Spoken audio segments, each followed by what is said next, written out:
All right, guys, welcome back. Episode 14, the Enlisted Real Estate Podcast.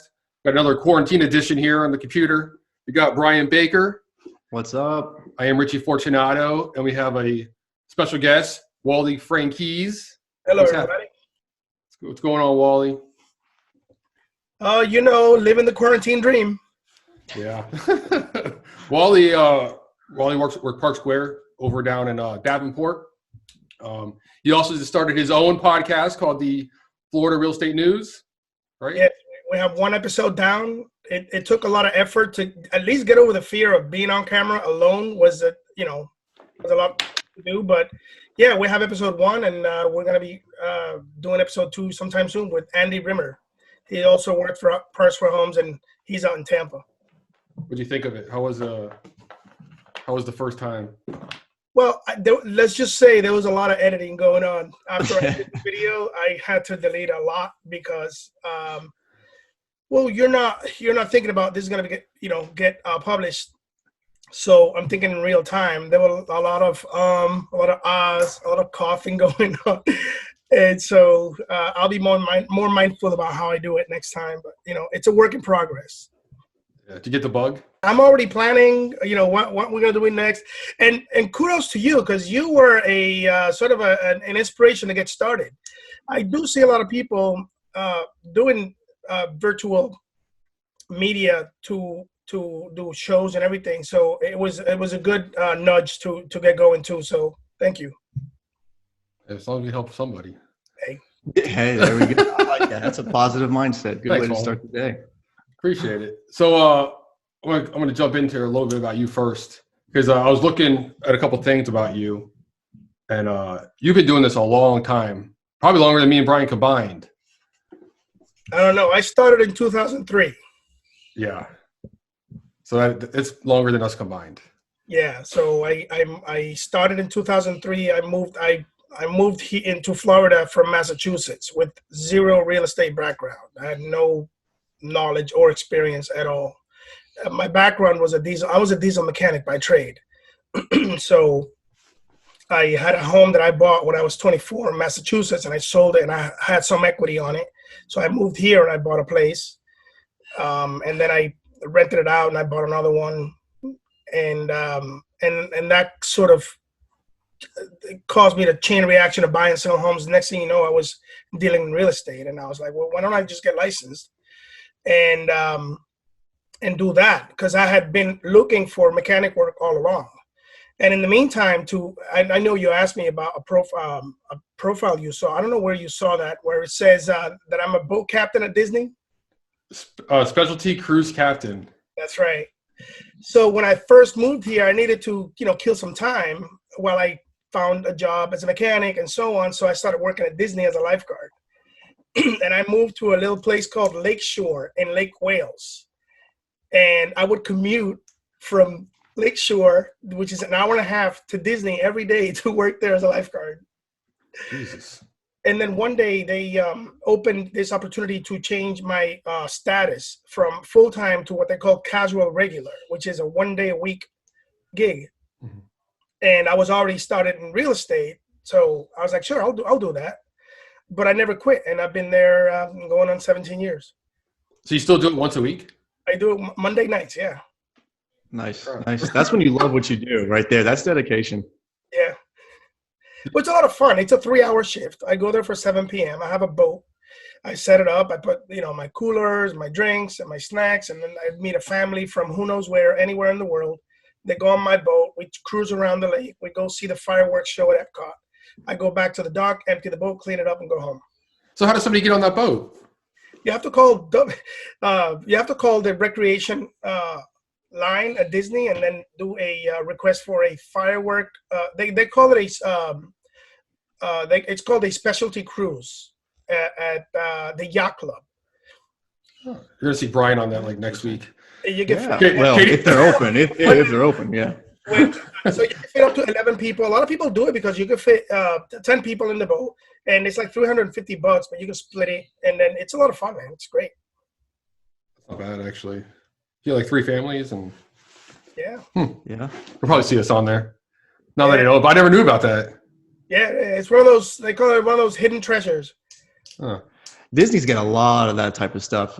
I was doing some research for like Christmas gifts this last year, and there's all kinds of like tours that you can do. There's a scavenger hunt through Magic Kingdom. I mean, you can do tours at Animal Kingdom. I was so blown away at how much you could actually do. I mean, not just go to the park and just walk around like you know, everybody kind of thinks about it. There's a lot. Disney's got a lot to offer. Yeah, this is one of those things. A lot of people don't know about it. And then what we get a lot of is people that blog. There's a Disney blogging site. It's called the Dis or something like that. Anyway, they get together and they coordinate. And, you know, you have 2 families, they get together, they pitch in and they go out and have the experience. It's a lot of fun. Oh, yeah. Some of the things you start to learn living in Florida, you know. Yeah. So, well, you've done pretty much everything in real estate. You've done new homes, general, and everybody's favorite, timeshare. Yes. Yes. I started a general with my license, and I was working through a broker out in Tampa. And so what happened is I bought this house in Dundee, and I wanted to sell it, and I couldn't sell it because I didn't know what I was doing. I had zero clue. So I met this guy, and then he says, "Oh, I'll sell it for you," and he did in like a week.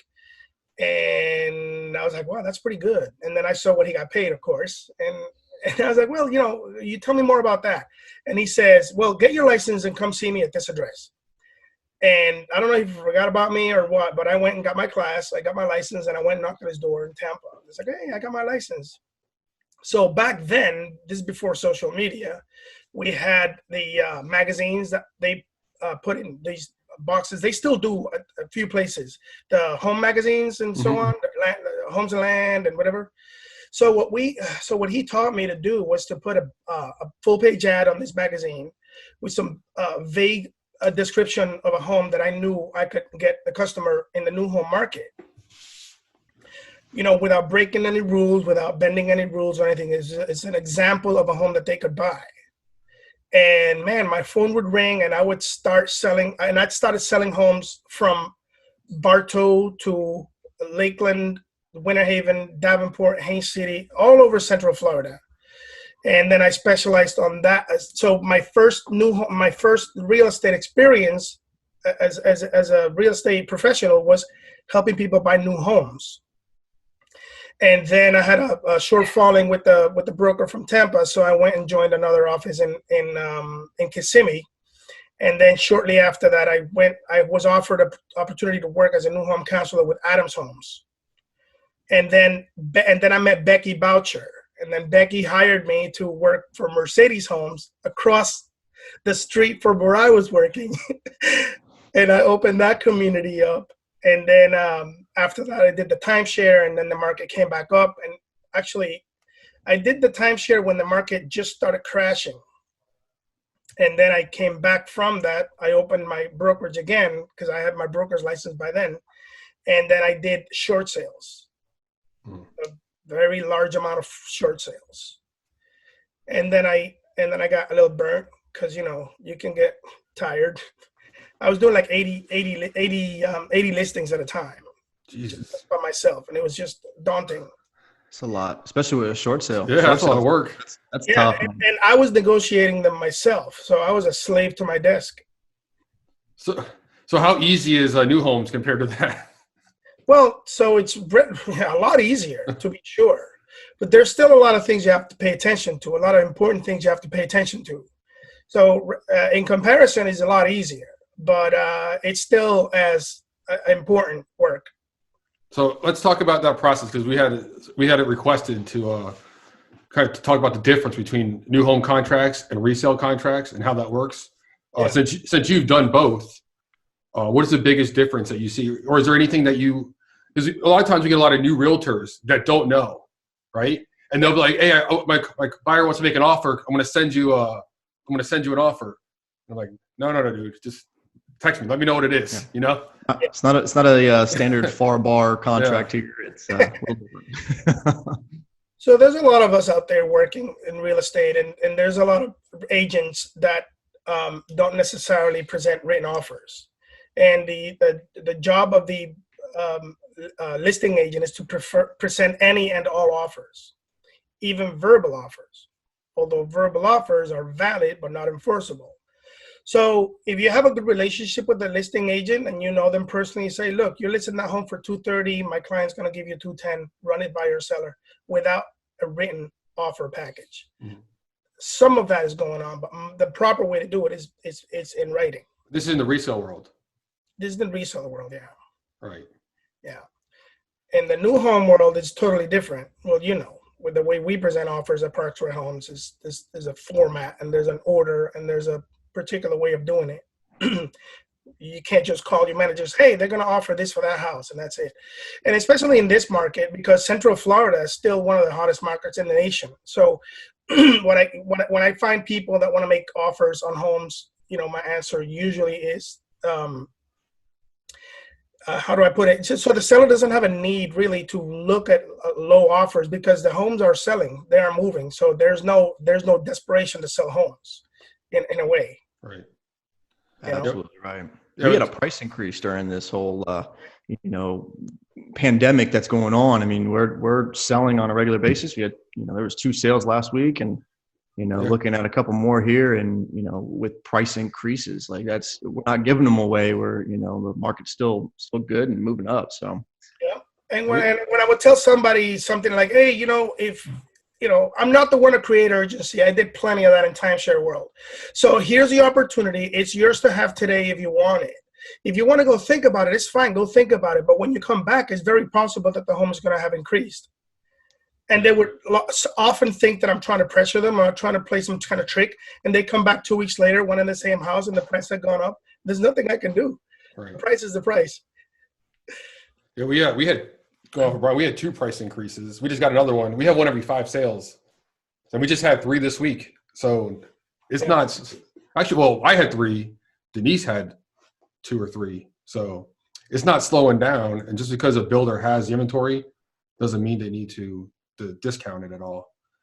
So, and what a lot of agents don't realize is we don't have to present an offer.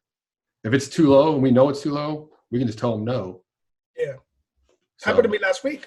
I have one inventory home in Trinity Ridge, and the buyer said, well, I'll give you this much. Go ahead and present it. And I was like, well, no, I'm not going to go get yelled at on your behalf. Right. Was it the buyer or the realtor? The buyer. Okay. It's funny with a realtor, like, you have to present it. I'm like, no, I don't, dude. Right. So it's different. In the resale world, you have to present any and all offers. So even as a transaction broker. So when you have a realtor working with a buyer, they want to come in and do a contract. Like, how's your process? From the new home perspective. Yeah. Mm-hmm. So what I do is I try.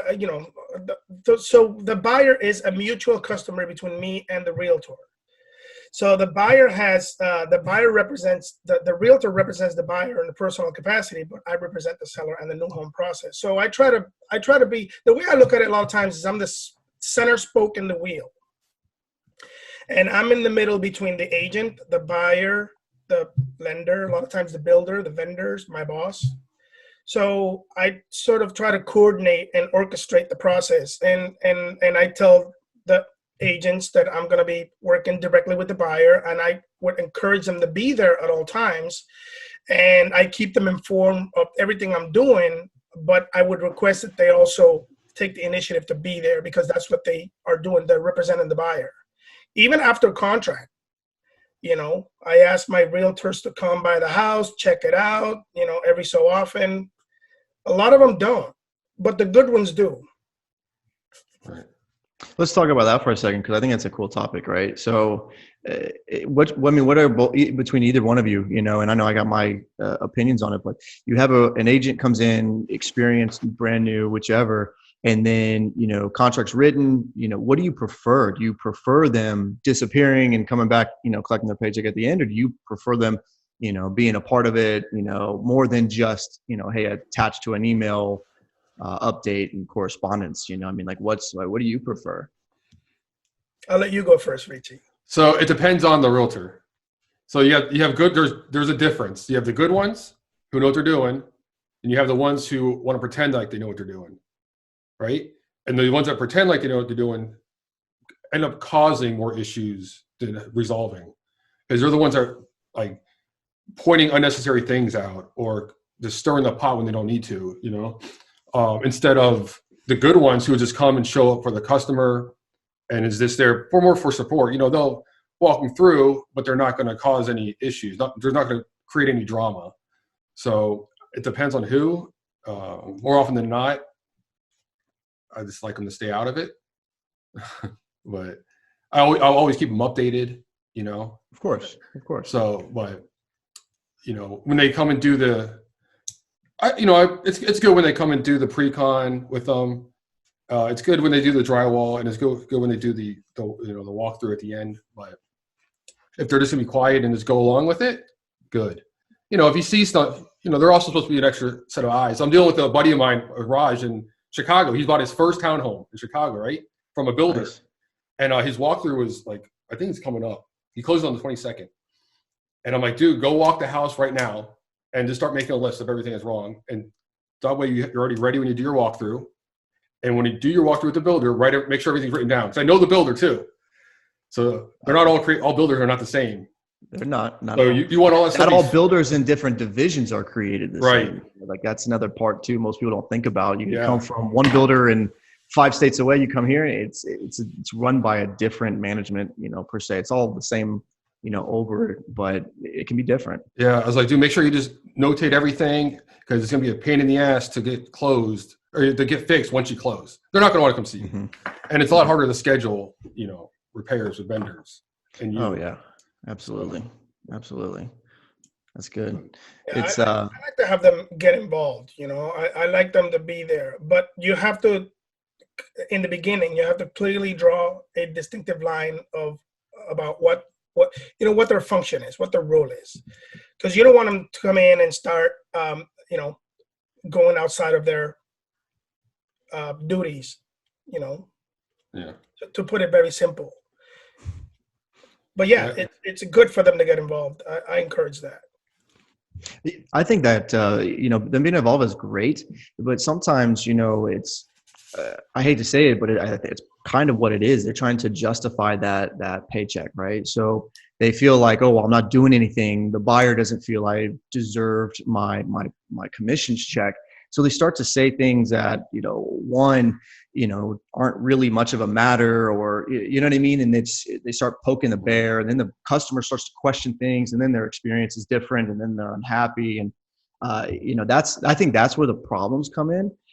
Being there, for all the meetings is fantastic because that keeps them and it keeps them more knowledgeable as to what your builder, my builder, any other builder, their processes are, so for future customers, they are going to learn a lot more.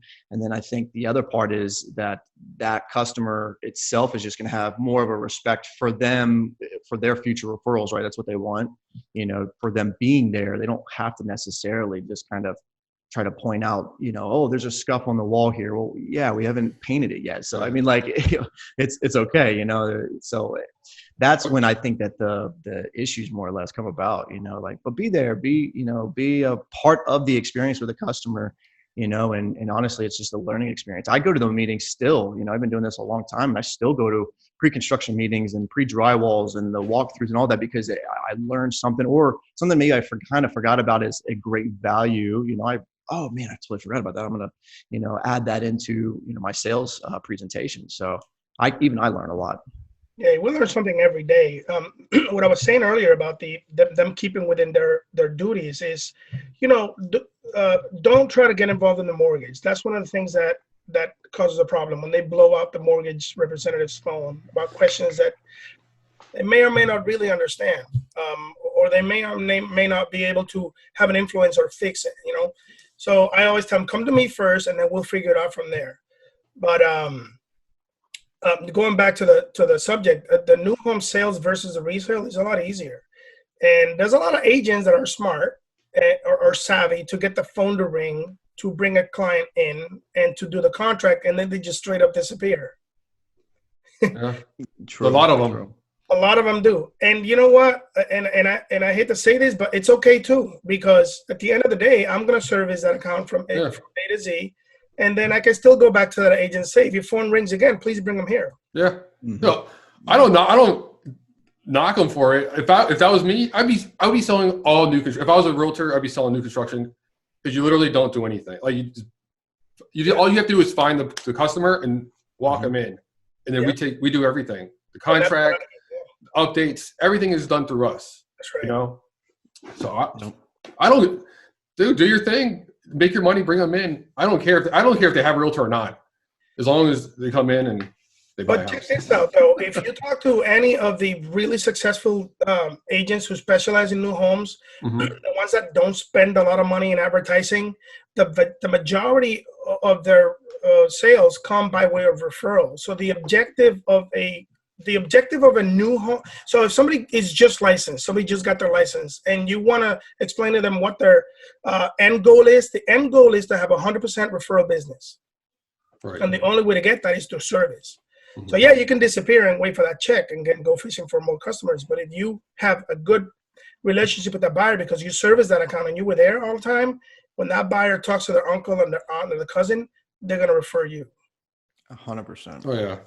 And they really have to, like, the realtors, all they really have to do is to give like a couple of touches throughout the process, you know? Yeah. Just check in probably 4 or 5 times through the whole 6-month process and you're good.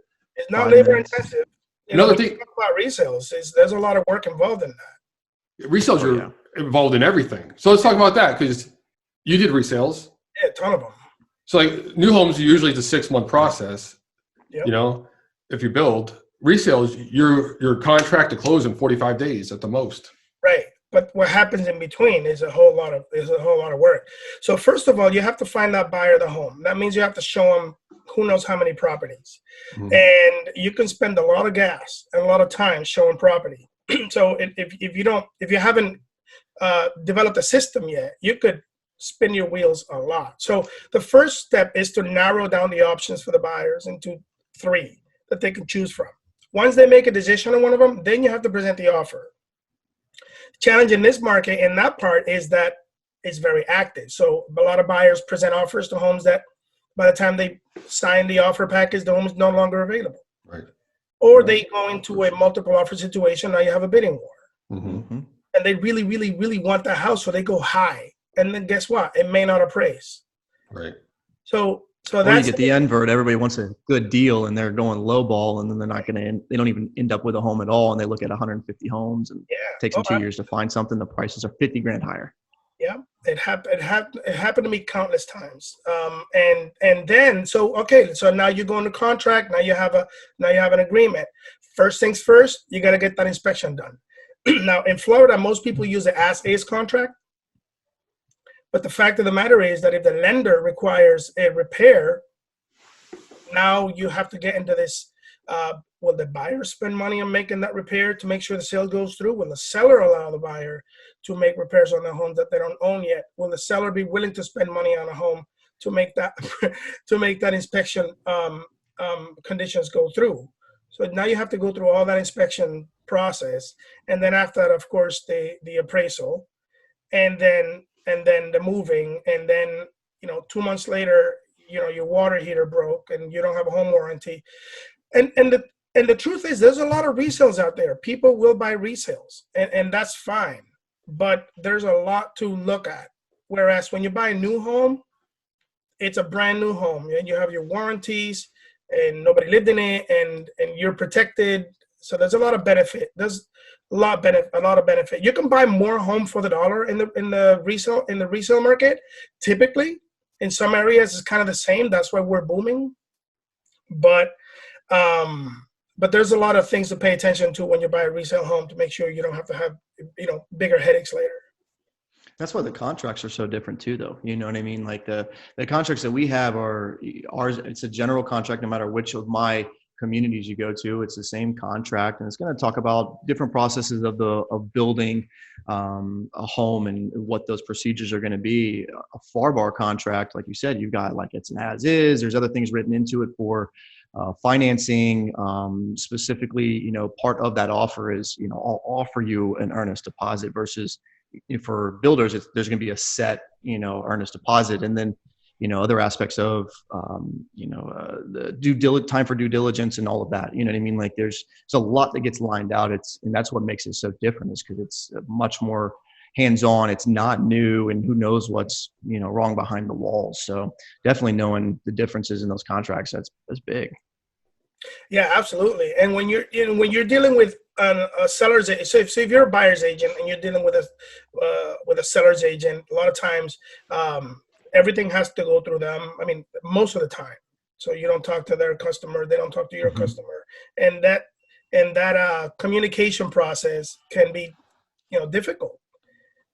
He's telling me to tell you to tell them this. Let's see what they say back. Yep. And it creates a little bit longer of a process because you've got to contact one person who's got to contact another person who may have to talk to somebody else about it. And rather than having the buyer's definitely much more involved in a new home construction process, even if it's inventory. Yeah, absolutely. But it's fun. It's still fun. I did it for a long time, and I would do it again. But I would much rather prefer working new homes. Yeah, me too. You don't want to go back to timeshare? That doesn't, I don't think I would. I wouldn't, not by choice. Have you taken anything? have you taken anything? Have you taken anything from the timeshare, from the sales, Yeah, in fact, I have family members who wanted to get into real estate after seeing what I did, and I encourage them. Listen, go fill in an application in, I don't know, Westgate or whatever, and go do that for 3, 4 months, 5 months, 6 months, something, because the amount of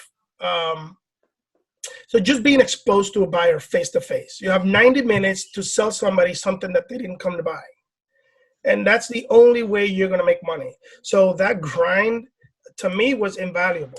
I did it for 3 years. I had to go home, take a shower every time after I finished my day of work. But the experience of being in front of people, trying to find, it's some people call it a game.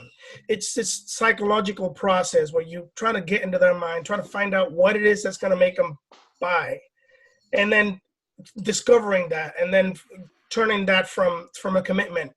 I took a lot from timeshare experience. Absolutely. I don't use those techniques in new home sales, by the way. I don't, Well, I bet you use more than you think about, because somebody can't say yes if you don't ask, right? And I think one of the big things, like you mentioned, you have 90 minutes to get somebody to buy who didn't come to buy. And you kind of go through that process, how to build up to the point, and then you're closing, you're asking them to buy at the end. And I think that's hugely important, even on our side. I mean, you don't have to be a high pressure, car salesman jerk about it. But, if you don't say, hey, are you ready to write this contract? Are you ready to close this? You're ready to make it final? Obviously we found everything you're looking for. If you're not doing those processes, you're not closing even, after your 3 hours with them, they're probably going to walk out and not buy from you either. So I bet you take more than you think. Yeah. What I tell everybody in the new home sales counseling world is you have to ask for the sale. If you don't ask, the answer is always going to be no. Mm-hmm. And who knows how many people have had able and willing buyers sit in front of them and they don't close a sale because they simply didn't ask. And people get nervous about asking. So, for the new home, for any salesperson who is watching this and you're afraid of asking the question, do you want to buy? That's the first thing you have to get over. You have to ask for the sale. And you're not being pressury, you're not being mean, or you're not being anything. You're just simply asking, do you want to buy this house? That's it. Yeah. The answer will be yes, let's sign here. It's not that hard.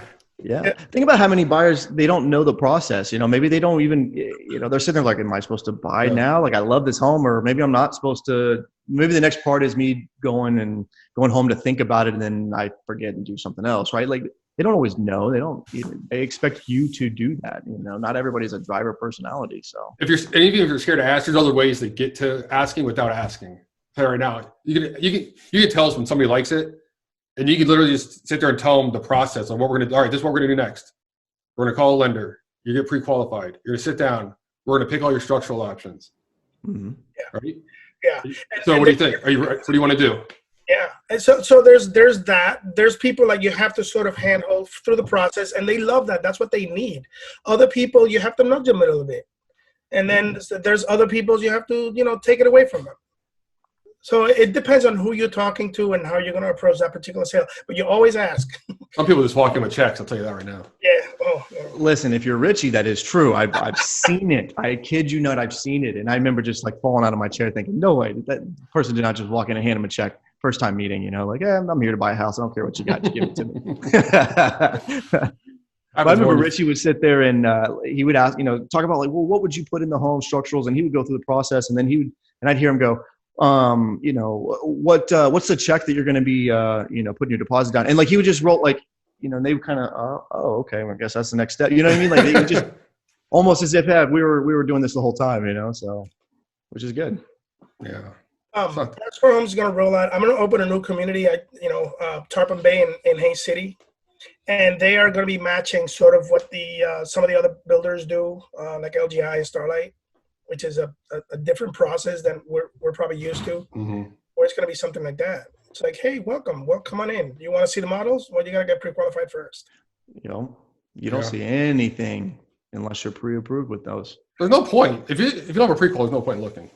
Right. Yeah. That's an interesting process. It's close to timeshare, the way like you can come in Monday through Friday, but we're going to talk about like what your qualification levels are. Based on that, I'll schedule an appointment to show you the one home, maybe two that you qualify for, and either you buy them or you don't, So we only have a couple minutes left, but I want to ask Wally something real quick because Wally's had quite a few partners here and all his partners seem to love him.